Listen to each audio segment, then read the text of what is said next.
सोमवार के दिन तू मेरे मंदिर के दरवाजे पर चौखट पर बैठ जाना, और दूसरा प्रतिदिन शाम के समय पर तू बेलपत्री के पेड़ के नीचे बैठ जाना।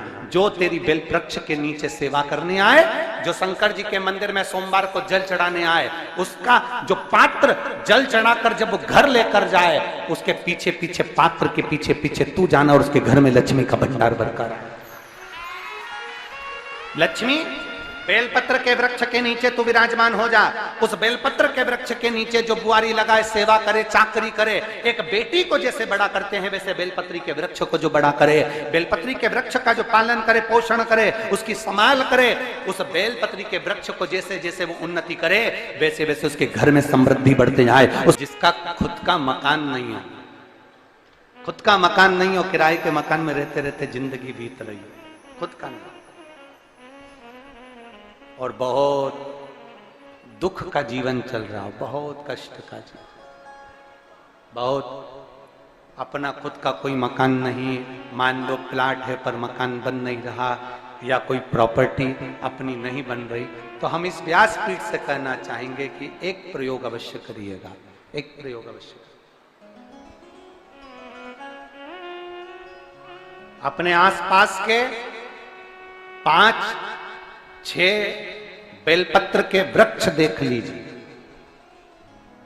अपने आसपास के नजदीक के 5-6 बेलपत्र के बड़े बड़े वृक्ष देख लो, या छोटे वृक्ष देख लो।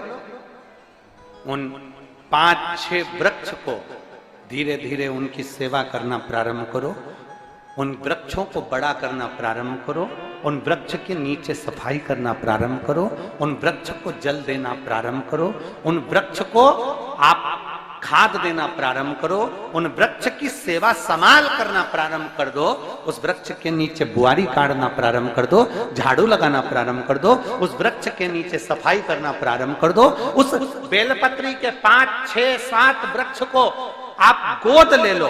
गोद लेना मतलब मैं इसकी सेवा करूंगा, मैं इसमें जल दूंगा, मैं इसके खाद दूंगा, मैं इसकी सेवा करूंगा, कुछ मत करो, बस केवल इस शरीर से उस बेलपत्र के वृक्ष की सेवा करना रोज प्रारंभ कर दो। 6 महीना इंतजार करना और 6 महीना लगातार सेवा करना, 7वां महीना आपका और हमारा, और बताना कि भोलेनाथ ने प्रॉपर्टी दिलाई कि नहीं दिलाई और आगे बढ़ा है।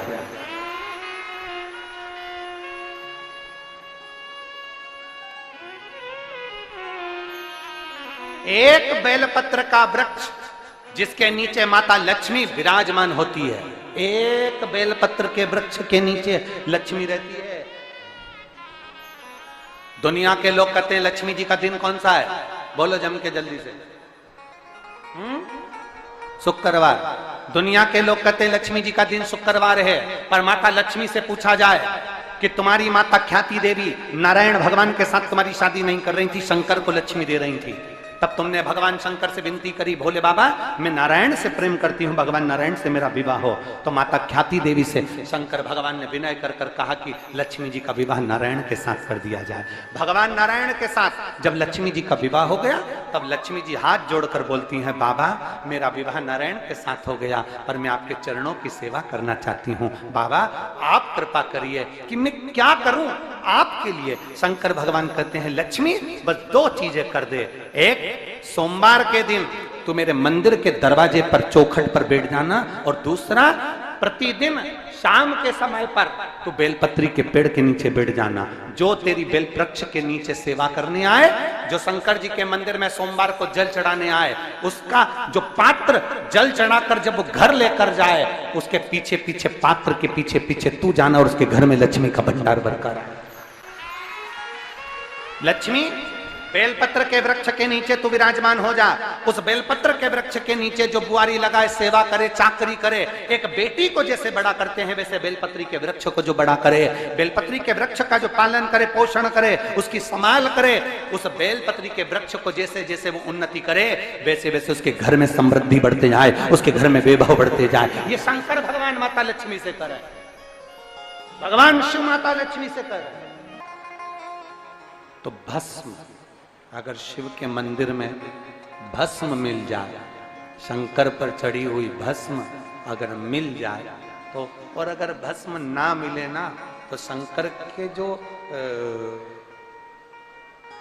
शंकर भगवान का जो शिवलिंग है, शिवलिंग के आसपास में जो जलाधारी है, यहाँ अगर भस्म ना मिले तो इस जलाधारी पर अपना हाथ स्पर्श कर कर अपने तन पर उसको लगाकर जरूर आओ। भस्म एक शंकर पर चढ़ा हुआ जल, दूसरे नंबर पर है शंकर पर चढ़ी हुई भस्म। ये दो स्पर्श जरूर, स्पर्श। एक भस्म का एक बड़ा सुंदर चरित्र आता है।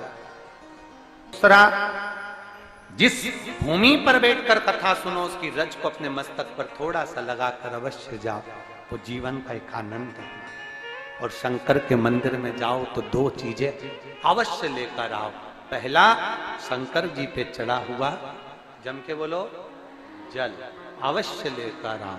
क्योंकि जब तुम जल लेकर आते हो, पात्र लेकर आते हो, तो मेरा महादेव लक्ष्मी जी को तुम्हारे पीछे पीछे तुम्हारे घर तक भेज देगा। चढ़ी हुई बेलपत्र मत खाओ, लोग कहेंगे शंकर पर चढ़ा हुआ ये मत खाओ। हम इस व्यासपीठ से निवेदन करना चाहेंगे कि आप अगर दिल रखकर अपने बाबा से कहोगे ना, तो बाबा पर चढ़ा हुआ जो जल है ना, वो जल साधारण नहीं रहता। मेरा भोलेनाथ जब दुनिया को अमृत देता है तो तुमको भी अमृत दे देता है।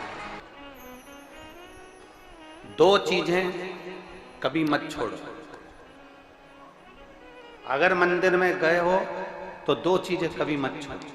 कथा में गए हो तो दो चीजें कभी मत छोड़ो। एक, कथा श्रवण करना। दूसरा, जहां कथा बैठकर सुनते हैं वहां की रज को अपने मस्तक पर लगाना।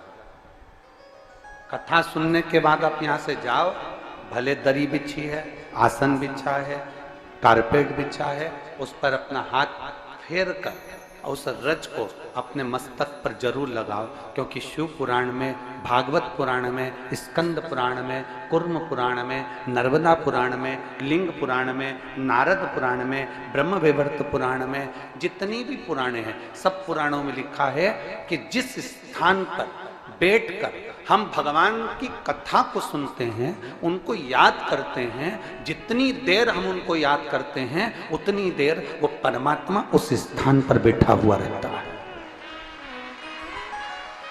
हाथ रखकर बोलना, शंकर भगवान से तुम्हारा रिश्ता कौन सा? शिव जी से आपका कौन सा रिश्ता?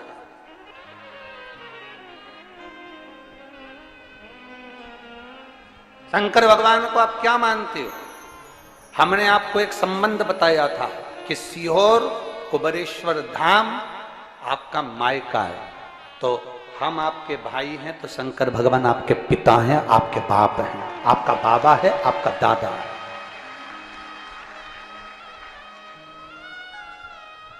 अब आपसे हम प्रश्न करें, उत्तर मेरी कुरुत की बहनें भी देंगी और मेरे जीजा उन भी देंगे, और मेरी बेटियां और मेरे बेटे देंगे।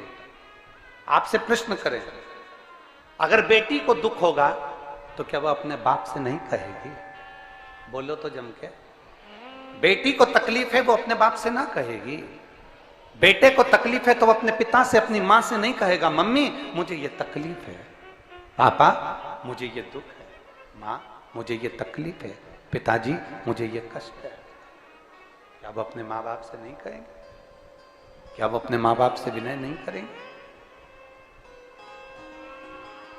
और माँ, पिता, फिर उसके करीब में, उसके नजदीक में जो भी होता है वो माँ बाप निकाल कर उसको दे देते हैं, माता पिता उसको दे देते हैं।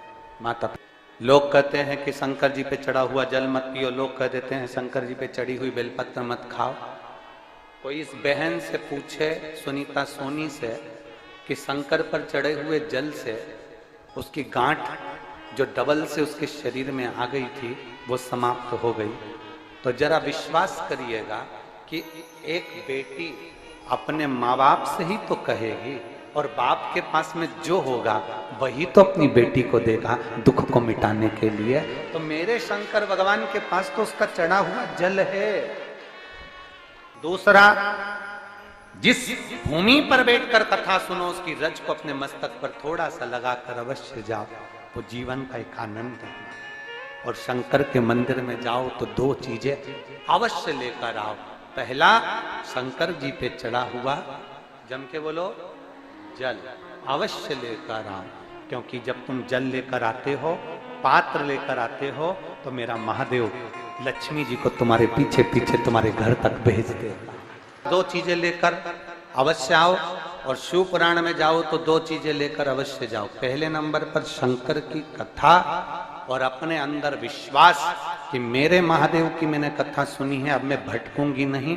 सारी दुनिया में मैंने ठोकर खा ली, अब कहीं ठोकर नहीं खाऊंगी, अब तो दरवाजे पर महादेव के जाऊंगी, बाकी की कहीं। दूसरा, कथा में बैठी हूं बाबा के इस रज को, ये रज नहीं है, ये धूल नहीं है, ये मेरे बाबा के कैलाश 12 ज्योतिर्लिंग का चंदन है, इसको मस्तक चढ़ाऊंगी अपने हृदय से। लाते हो आप लोग? हाथ उठाओ जरा, रख लो, बहुत बढ़िया, प्रणाम आपको सभी को, नमन। 2 बूंद जल लेकर आओ, पगला नहीं पियो तो उस जल को अपने घर में छींट दो।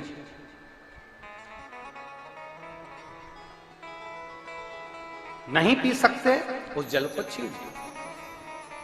सारे घर के लोग नहीं पी रहे, उस जल को मटके में डाल दो, हंडे में डाल दो। 2 बूंद जल हंडे में डाला, सब पी गई।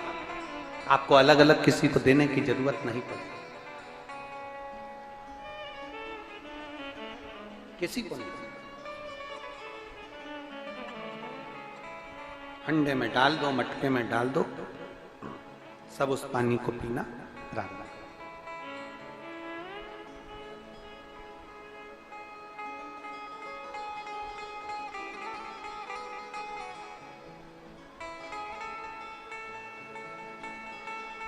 उस जल के महत्व को जो बच्चों का दर्द नहीं देख सकते,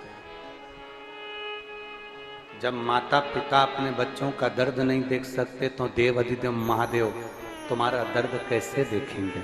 वो भी तो काटेंगे तुमको, वो भी तो कष्ट मिटाएंगे।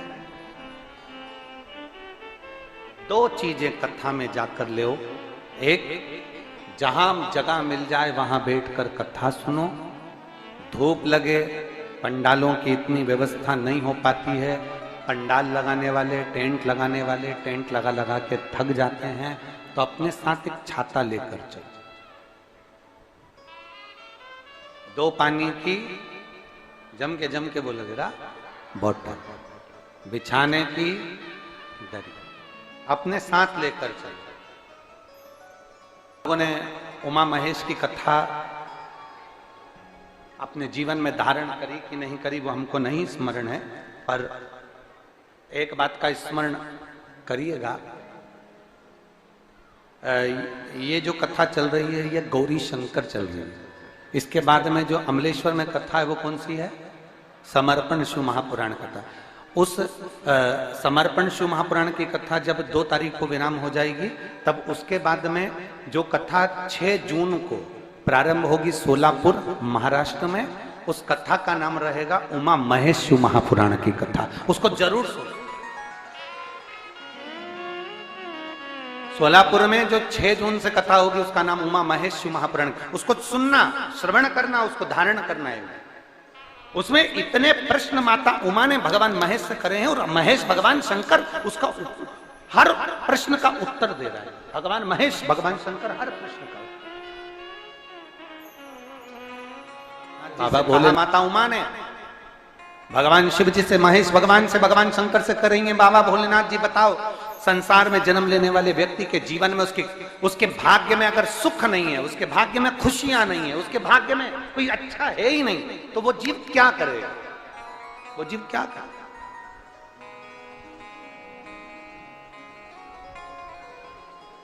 भगवान शंकर कह रहे हैं, पार्वती,